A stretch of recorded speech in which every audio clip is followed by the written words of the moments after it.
En la cocina silenciosa de la casa, el frío de la noche parecía colarse por las cortinas cerradas. La niña, con su vestido rosa manchado de lágrimas y la rodilla herida, se apoyaba contra la ventana, temblando entre el dolor y el miedo. Frente a ella, la mujer de rojo la señalaba con dureza, como si cada palabra fuera un golpe invisible. Y en ese instante, sin que nadie lo esperara, la puerta se abrió de golpe. El millonario apareció con un oso de peluche en sus brazos y un grito en la garganta que detuvo el tiempo. No eran solo reproches los que se escuchaban aquella noche. Era el despertar de una verdad que cambiaría para siempre el destino de todos en esa casa. Y antes de comenzar, permíteme desearte salud y paz. Dime, ¿desde qué país y a qué hora estás viendo esta historia? El reloj de la Catedral de Sevilla marcaba las 7 de la tarde cuando Alejandro Herrera atravesó la Plaza Nueva con paso firme. Vestía un traje impecable, su maletín de cuero colgado de la mano, y el gesto serio de quien lleva décadas acostumbrado a dirigir a otros más que a compartir con ellos. Para muchos, aquel empresario bodeguero era símbolo de éxito, fortuna, propiedades, respeto. Pero detrás de esa imagen, en su mirada había un vacío que ni los números ni los contratos lograban llenar. La mansión donde vivía, situada cerca del barrio de Santa Cruz, reflejaba lo mismo que él. Grande, elegante, pero fría. En las paredes colgaban cuadros de antepasados y relojes antiguos. Pero faltaba la risa de un hogar verdadero. Isabel Torres, su esposa desde hacía 5 años, lo esperaba en el salón, hojeando distraídamente una revista de moda. Tenía la belleza altiva de quien siempre está pendiente del qué dirán, y el aire distante de alguien más preocupado por las apariencias que por las personas. Lucía, la hija de Isabel de un matrimonio anterior, se encontraba en un rincón con su osito de peluche desgastado. La niña, de apenas 8 años, tenía el cabello castaño recogido en una trenza deshecha y unos ojos claros que brillaban con timidez. Su presencia parecía invisible en aquella casa donde el lujo no dejaba espacio para la ternura. Alejandro la veía como una responsabilidad ajena, una carga más de la que no había sabido escapar cuando aceptó casarse con Isabel. Apenas le dirigía palabra más allá de un saludo cordial o una pregunta rutinaria.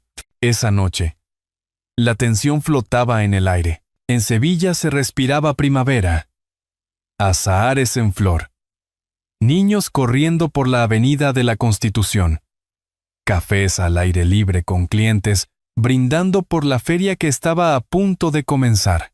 Pero dentro de la mansión, el ambiente era otro. Isabel le reprochaba a Alejandro su frialdad en público, mientras él respondía con frases cortas, cansado de discusiones que parecían no tener fin.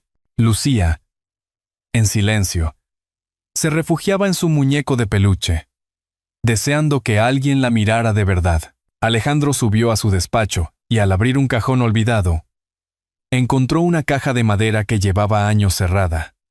Dentro había fotografías antiguas y cartas amarillentas. Una de ellas mencionaba un brazalete con un colgante de plata. Un detalle insignificante para cualquiera, pero que hizo temblar sus manos. Recordó a la mujer a la que había amado en su juventud, aquella que desapareció de su vida sin dejar rastro. Durante un instante, el eco de esa memoria lo atravesó con fuerza. Cerró la caja con brusquedad, como si temiera despertar fantasmas dormidos. En el salón, Isabel reprendía a Lucía por un simple accidente. Había dejado caer una servilleta al suelo. Siempre tan torpe, murmuró con desprecio.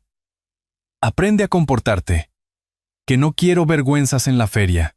La niña agachó la cabeza, enrojecida de vergüenza. Alejandro, desde el pasillo, escuchó las palabras. Por primera vez en mucho tiempo sintió una punzada distinta. No era fastidio, sino incomodidad. Se quedó observando la escena unos segundos, hasta que Isabel lo miró, y cambió de tono, adoptando una sonrisa forzada. ¿Ves?, dijo, acariciando el brazo de su marido. Solo intento educarla, pero los ojos de Lucía, húmedos, se clavaron en él como una súplica muda. Alejandro no dijo nada. Subió de nuevo al despacho, aunque el recuerdo de esos ojos claros lo persiguió hasta la madrugada. Se preguntó, sin querer admitirlo en voz alta, por qué aquella mirada le resultaba tan familiar. Al día siguiente, Lucía salió temprano rumbo a la escuela, caminando sola por las calles adoquinadas. Pasó por la confitería de Doña Carmen, en la calle Sierpes, donde el escaparate rebosaba de dulces recién hechos. La niña se detuvo, atraída por el olor de los pestiños. Con timidez, pidió un vaso de agua. Carmen, conmovida, le ofreció también un pastelillo. Fue entonces cuando la mujer notó en la muñeca de la niña un brazalete con un colgante gastado. «¿De dónde has sacado esa joya, pequeña?», preguntó intrigada. Lucía bajó la mirada y susurró. «Era de mi mamá. Yo siempre lo llevo conmigo». En ese instante, la campana de la iglesia cercana sonó, y el padre Emilio García entró en la confitería. Saludó a Carmen con afecto, y luego miró a la niña. Cuando sus ojos se posaron en el brazalete, se quedó inmóvil, como si hubiera visto un fantasma del pasado, y con voz baja, cargada de sorpresa, murmuró: «Ese brazalete. Yo lo vi en otra muñeca hace muchos años». La mañana siguiente la mansión amaneció en silencio, con las ventanas cerradas al bullicio de Sevilla. Isabel bajó las escaleras con paso firme, un vestido ajustado y el móvil en la mano. Apenas saludó a Lucía, que ya estaba en la cocina intentando preparar la mesa para el desayuno. La niña colocaba los platos con excesiva delicadeza, como si cada gesto fuera un examen.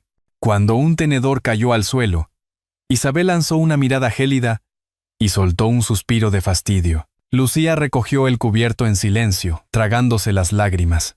Con el pretexto de ir al patio, la niña agarró su mochila donde siempre guardaba a su osito de peluche y salió casi de puntillas. El aire de primavera olía a azahar, y desde las calles cercanas llegaba la música alegre de guitarras y palmas. La feria de abril ya estaba en pleno auge. Se escuchaban casetas animadas, caballos engalanados trotaban por la avenida, y los farolillos comenzaban a iluminar la ciudad. Lucía respiró hondo. Entre la tristeza y la esperanza, sus pasos la llevaron hasta la calle Sierpes, donde se mezclaban turistas, vecinos y vendedores ambulantes. Allí, en una esquina llena de vida, estaba la confitería de Doña Carmen Morales.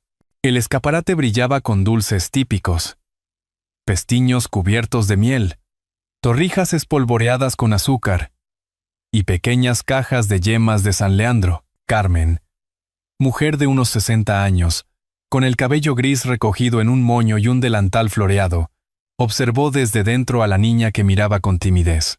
«Buenos días», Chiquilla la llamó con una voz suave. «Ven, que hoy la feria merece algo dulce». Lucía entró despacio, fascinada por el olor a canela y café. Con voz apenas audible pidió un vaso de agua. Carmen le sirvió el vaso y, sonriendo, añadió un pastelillo. «Gratis, por ser feria».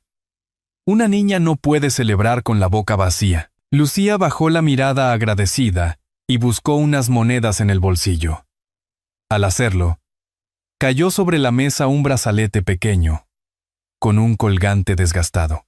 Carmen lo notó de inmediato, frunciendo el ceño, con sorpresa. «¿Y esa joyita?». La niña acarició el brazalete como si fuera un tesoro. «Era de mi mamá, siempre lo guardo». En ese preciso instante se abrió la puerta y entró el padre Emilio García, párroco de Santa María la Blanca. Vestía sotana oscura y cargaba un maletín de libros. Saludó afectuosamente a Carmen, pero sus ojos pronto se posaron en la niña. Al ver el brazalete, se detuvo en seco. Su rostro cambió de expresión, como si un recuerdo lejano lo hubiera alcanzado de golpe. Se acercó despacio, casi temiendo equivocarse, y murmuró con voz ronca: «Ese brazalete, yo lo vi en otra muñeca hace muchos años». Lucía levantó la vista con curiosidad inocente, sin comprender la carga de aquellas palabras. Carmen notó el temblor en la voz del sacerdote y el silencio pesado que se instaló en la confitería. Afuera seguían resonando los sonidos alegres de la feria, pero dentro parecía haberse detenido el tiempo.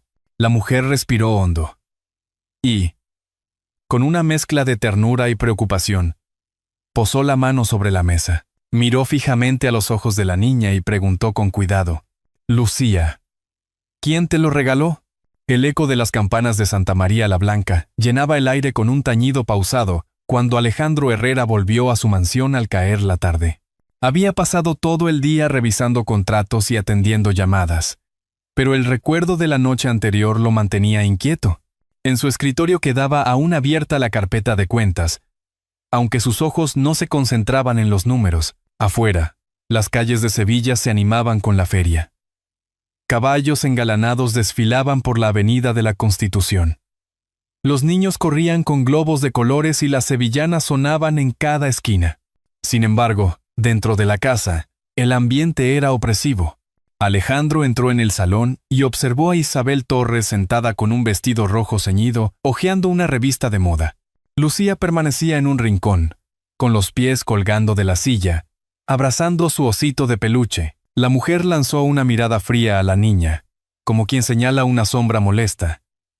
Alejandro, sin saber por qué, sintió un nudo en el estómago. Aquella indiferencia lo hería más de lo que quería admitir. Horas más tarde, encerrado en su despacho, buscó distraerse entre los cajones. Entre documentos antiguos encontró una caja de madera con cartas amarillentas. Al abrirla, reconoció la caligrafía suave de una mujer que había amado en su juventud. Una de las cartas mencionaba un brazalete con un colgante grabado con iniciales que coincidían exactamente con las del objeto que él había visto en sueños más de una vez. Su respiración se aceleró. Era imposible que fuera casualidad. Mientras tanto, el padre Emilio García dudaba en su parroquia. La imagen del brazalete en la muñeca de la niña lo perseguía desde la confitería de Carmen. Recordaba bien a la mujer que lo había llevado décadas atrás, la misma que un día compartió su juventud con Alejandro. ¿Era posible que esa niña fuera fruto de aquella relación perdida? Caminó por las calles estrechas del barrio de Santa Cruz hasta llegar a la mansión, con la decisión de hablar con Alejandro aunque fuera arriesgado.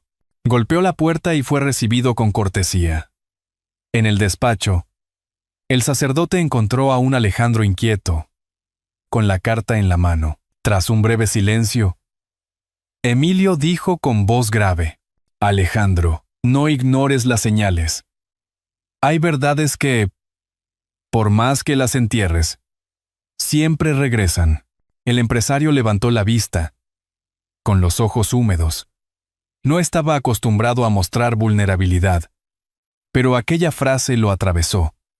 Guardó la carta en el bolsillo de su chaqueta y asintió en silencio.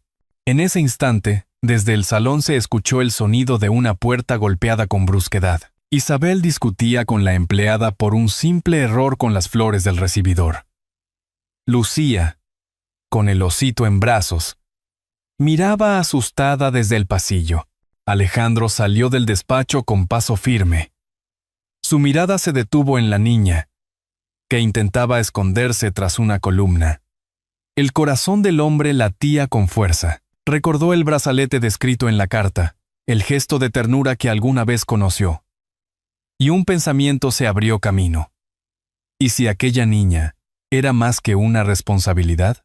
Avanzó hacia la mesa del comedor, donde había dejado una fotografía antigua guardada entre los papeles. La tomó con manos temblorosas.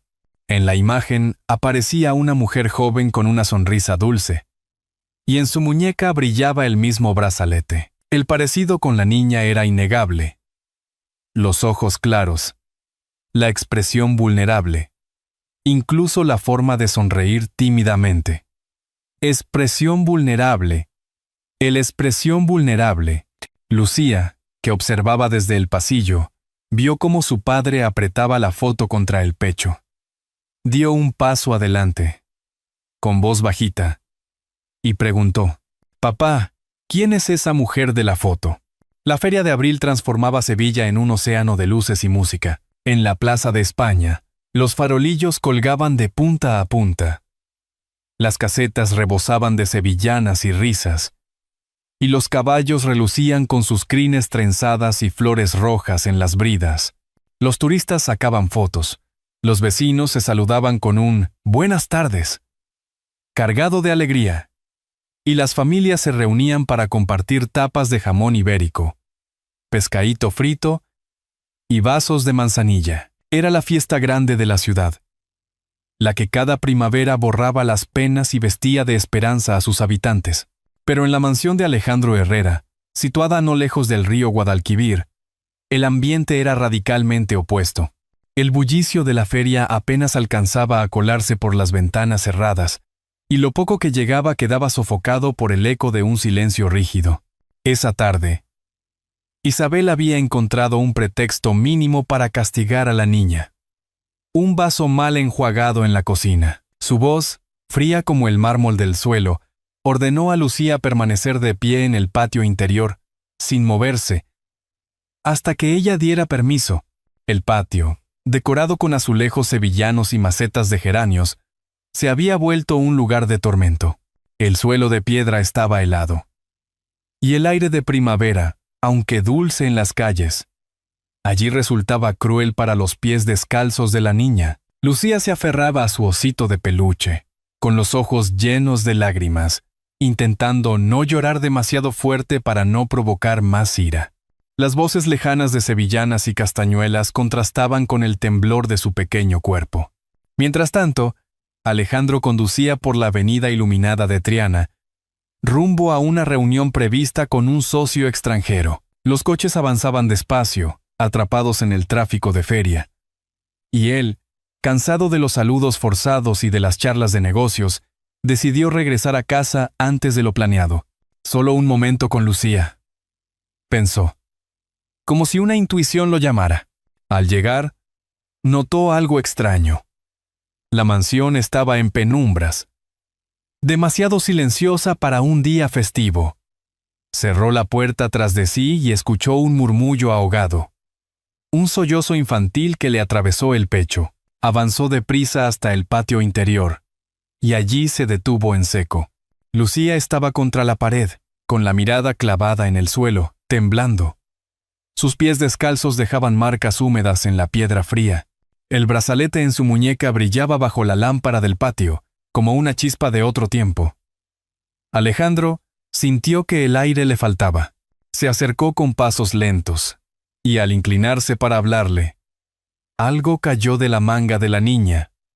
Un sobre arrugado, amarillento. Alejandro lo recogió con manos temblorosas. Dentro había una fotografía antigua. Su corazón dio un vuelco. Reconoció al instante a la mujer de la imagen. La sonrisa dulce, los ojos llenos de vida, la misma que había marcado su juventud, y a la que había perdido en circunstancias dolorosas. Y en su muñeca, en aquella foto descolorida, brillaba el mismo brazalete que ahora llevaba Lucía. El mundo pareció detenerse. Comparó los rasgos de la niña con los de aquella mujer que aún ocupaba su memoria. Los ojos claros, la frente delicada, la expresión vulnerable. Era como mirar un espejo con dos tiempos distintos. Su respiración se volvió entrecortada, y un nudo le apretó la garganta. Lucía levantó la vista tímidamente. En sus ojos había miedo, pero también una súplica silenciosa, como si esperara que aquel hombre que llamaba papá la mirara de verdad. Por primera vez, Alejandro sintió cómo la coraza de empresario frío se resquebrajaba. En ese momento, Isabel apareció en la galería del segundo piso. Vestía un traje rojo llamativo y se había pintado los labios con un carmín intenso. Estaba lista para salir a una cena social. Pero al ver a Alejandro inclinado frente a la niña, su expresión cambió. Descendió las escaleras con paso firme, los tacones resonando contra el mármol como golpes de martillo. Se detuvo frente a ellos, con los ojos encendidos de rabia. Su voz rompió el silencio del patio y dejó un eco helado en las paredes. Esa niña nunca será tuya. El grito de Isabel resonó en el patio como un trueno. El eco se expandió entre los azulejos y las macetas, y hasta los geranios parecieron estremecerse bajo la dureza de sus palabras. Lucía retrocedió un paso, abrazando con todas sus fuerzas al osito de peluche. Sus ojos grandes se llenaron de lágrimas, incapaces de comprender por qué aquella mujer la rechazaba con tanta crueldad. Alejandro sintió una punzada en el pecho, como si cada sollozo de su hija le atravesara la piel. Había llegado a su límite. Durante años había tolerado silencios, distracciones, la frialdad de un matrimonio construido más sobre conveniencias que sobre amor. Pero ver a Lucía castigada, vulnerable, y escuchar aquel grito que la negaba, encendió en su interior una llama que llevaba demasiado tiempo apagada. «Basta, Isabel», exclamó con voz grave, cargada de autoridad. «No tienes derecho a tratarla así». La mujer, con el vestido rojo ajustado y los labios pintados de carmín intenso, lo miró con soberbia. Sus ojos brillaban de ira y orgullo herido. «¿Derecho?», repitió con ironía. «Yo soy tu esposa, Alejandro.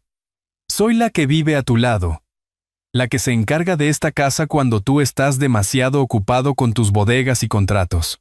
Y ahora me dices que esa niña, esa carga, ¿vale más que yo?». Alejandro sostuvo su mirada sin parpadear. Entre sus manos aún conservaba la fotografía arrugada que había encontrado. Aquella que mostraba a la mujer que amó en su juventud, sonriendo con ternura, con el brazalete en la muñeca. Giró la foto hacia Isabel y, con voz entrecortada pero firme, declaró: «No lo entiendes. Lucía no es cualquier niña. Es mi hija». El mundo se detuvo. El silencio cayó como un manto espeso. Incluso los ecos de la feria, con su música de guitarras y castañuelas, parecieron desvanecerse por un instante. Isabel abrió los ojos con incredulidad, buscando algún gesto de vacilación en su marido. Pero Alejandro estaba erguido, con el rostro endurecido por la verdad. Lucía, con un hilo de voz, se atrevió a preguntar: «¿De verdad, papá? ¿Soy tu hija?». Las lágrimas brotaron de los ojos de Alejandro. Se arrodilló frente a la niña, dejando que la foto cayera al suelo. Tomó sus pequeñas manos entre las suyas, ásperas por los años de trabajo y tensiones. «Sí, Lucía, eres mi hija. Lo he comprendido tarde, demasiado tarde, pero lo sé con certeza. Y te prometo que no volveré a fallarte». La niña lanzó un sollozo ahogado y se lanzó a sus brazos. El osito de peluche quedó atrapado entre ambos, como si también celebrara el reencuentro. Alejandro cerró los ojos, respirando profundamente el aroma del cabello de su hija, un aroma sencillo a jabón y primavera, que le resultó más real y valioso que todo el lujo de su vida. Isabel dio un paso atrás, como si hubiera recibido una bofetada. «¡No!», gritó. «Eso no puede ser cierto. ¡Es imposible!». Alejandro se levantó, aún con Lucía aferrada a su cuello. «Mira la foto, Isabel. Mira sus ojos, su sonrisa. Y este brazalete es el mismo que llevaba su madre. No puedes negarlo». La mujer apartó la vista, negando con la cabeza. «No», repitió. «Te estás engañando. No es más que una coincidencia». En ese instante, el padre Emilio, que había presenciado parte de la escena desde el umbral, avanzó despacio. Su voz resonó grave y clara. «Alejandro tiene razón. Ese brazalete perteneció a una mujer a la que conocimos en nuestra juventud. Yo la vi llevarlo. Y tú lo sabes, Isabel». Ella se giró furiosa hacia el sacerdote. «No te metas en lo que no te concierne». «Me concierne porque se trata de una niña inocente», respondió Emilio con calma, «y porque la verdad siempre acaba saliendo a la luz». Alejandro estrechó más a Lucía, como si temiera que Isabel intentara arrancarla de sus brazos. Su voz sonó entonces definitiva, como un martillo golpeando la mesa. «Nuestro matrimonio termina aquí, Isabel. No permitiré que sigas dañando a mi hija». Isabel soltó una carcajada amarga, cargada de veneno. «¿Termina? ¿Así de fácil? Yo soy tu esposa, Alejandro. ¿Estás arruinando tu vida social, tu reputación, por una niña?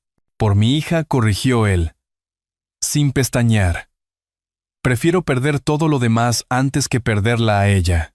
Lucía lo miró con lágrimas brillando en los ojos, como si aquellas palabras fueran un bálsamo sanador. Isabel, con el rostro desencajado, murmuró entre dientes, «Te arrepentirás. Juro que te arrepentirás». Dio media vuelta y salió del patio, con los tacones resonando contra el mármol como golpes de despedida. El portazo retumbó en la mansión, pero Alejandro no se inmutó. Todo su ser estaba enfocado en la niña que temblaba entre sus brazos. Lucía, con voz apenas audible, preguntó, «¿Puedo llamarte papá?» Alejandro tragó saliva, sintiendo cómo un nudo se deshacía en su garganta. «Claro que sí, hija. Y ojalá me lo hubieras llamado mucho antes». La pequeña sonrió entre lágrimas. Y por primera vez en mucho tiempo, Alejandro sintió que la casa, antes fría y silenciosa, respiraba un poco de calor verdadero. Afuera, la feria seguía su curso con sus luces y canciones. Dentro, en aquel patio cargado de emociones, se estaba escribiendo una nueva historia. La mañana siguiente, la mansión amaneció distinta, aunque las paredes eran las mismas y el patio seguía adornado con macetas de geranios. Se percibía un aire nuevo, como si la confesión de Alejandro hubiera abierto las ventanas del alma de aquella casa. El silencio ya no era frío, sino tranquilo.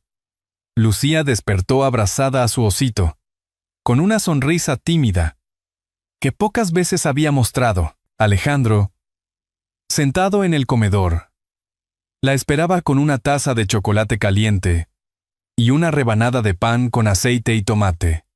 Costumbre sencilla de la tierra andaluza.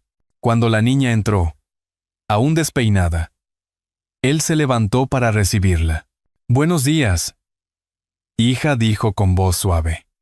Y esas palabras llenaron el aire de un calor nuevo. Lucía lo miró incrédula. Pero al escuchar aquel «hija», corrió a abrazarlo. El chocolate se enfrió un poco en la mesa, pero a ninguno le importó. Alejandro acarició su cabello, prometiéndose a sí mismo no volver a dejarla sola en medio de la frialdad. Ese día decidió no ir a la oficina. Paseó con Lucía por el barrio de Triana, donde las calles estaban adornadas con farolillos de colores. Entraron en una caseta de feria, donde vecinos cantaban sevillanas y compartían tapas. Lucía, al principio tímida, probó un trozo de pescadito frito que le ofreció una señora mayor. Alejandro la observaba con ternura, sorprendido de la facilidad con la que los niños recuperan la sonrisa cuando se sienten seguros.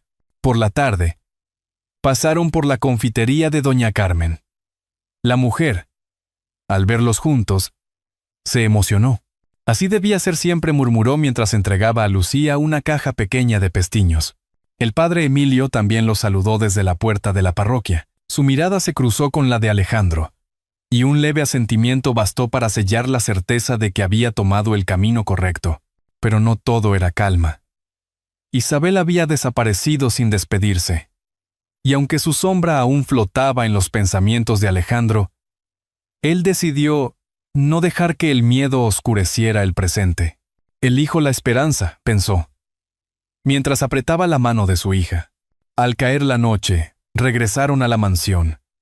Desde el balcón se veía la feria brillando con miles de luces. Alejandro colocó una silla en el patio y se sentó junto a Lucía. Ella, con un cuaderno de dibujo, empezó a trazar con lápices de colores. Cuando terminó, mostró el papel a su padre. Había dibujado una puerta abierta, de la que salía una luz dorada, y en medio un oso blanco con un lazo azul. «Es nuestra casa ahora», explicó con una sonrisa. «Ya tiene luz». Alejandro sintió cómo los ojos se le humedecían. Tomó el cuaderno y lo acarició como si fuera un tesoro. «Sí, Lucía. Ahora nuestra casa tiene luz, y nunca se apagará». Se levantó. La tomó en brazos y giró con ella bajo el cielo iluminado por farolillos. La niña reía, dejando atrás los días de miedo. Afuera, Sevilla celebraba con guitarras y palmas.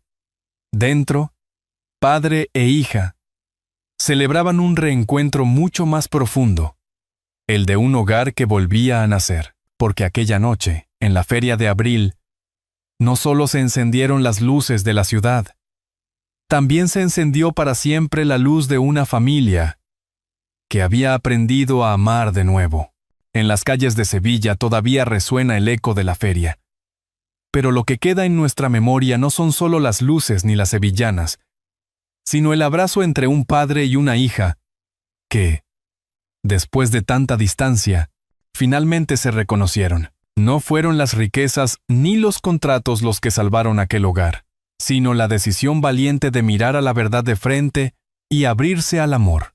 Y ahora, queridos oyentes, os pregunto, si esta historia os ha conmovido, dejad un 1 en los comentarios. Si pensáis que aún puede mejorar, marcad un 0 y contadnos vuestra opinión. Lo que hemos presenciado no es solo un relato de ficción, sino un reflejo de lo que la vida tantas veces nos recuerda, que el dinero y el orgullo jamás pueden llenar el vacío de la soledad, y que la ternura de un niño puede derribar los muros más altos. El verdadero aprendizaje es claro: el amor sincero, la capacidad de reconocer errores y el deseo de reparar el pasado son fuerzas que cambian destinos. Todos merecemos una segunda oportunidad. Todos merecemos sentirnos parte de un hogar donde no falten abrazos ni palabras de aliento. Porque, como dice la sabiduría popular, una casa se construye con ladrillos, pero un hogar solo existe cuando hay corazones dispuestos a perdonar y amar. El mensaje que queda grabado es profundo. La bondad incondicional puede transformar el destino más sombrío. Cada ser humano, sin importar sus errores, tiene derecho a la redención. La vida nos enseña que la verdadera riqueza está en los lazos de sangre y también en los de elección, en esas personas que decidimos llamar familia. Y tal como una lámpara encendida junto a la ventana ilumina discretamente las calles oscuras, un gesto sencillo de ternura puede guiarnos en los momentos más inciertos de nuestra existencia. Queridos amigos, deteneos un instante y pensad en lo que habéis escuchado.